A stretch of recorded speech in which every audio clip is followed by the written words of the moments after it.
Κύριε Αρχιφύλακα, σας έφερα τον κρατούμενο που μου ζητήσατε.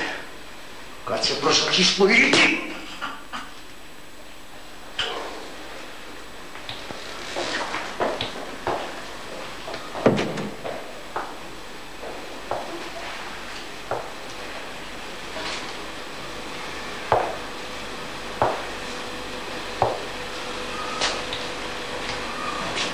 Ο φύλακας είναι κοντράνθρωπος, έτσι.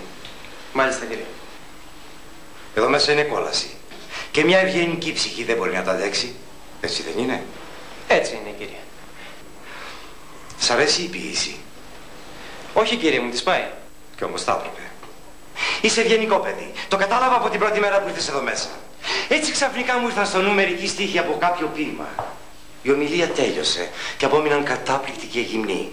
Το μόνο απρόβλεπτο σημείο ήταν το βλέμμα που όταν προσπάθησε να μετακινηθεί, πραγματίνατον, κυριάρχησε η ευχή. Με καταλαβαίνεις? Όχι, κύριε. Ποτέ μου δεν μπόρεσα να καταλάβω την ποίηση. Μου τη πάει, σας το είπα. Διαφορώ τι κάνεις με την ποίηση. Αρκεί να καταλαβαίνεις εμένα.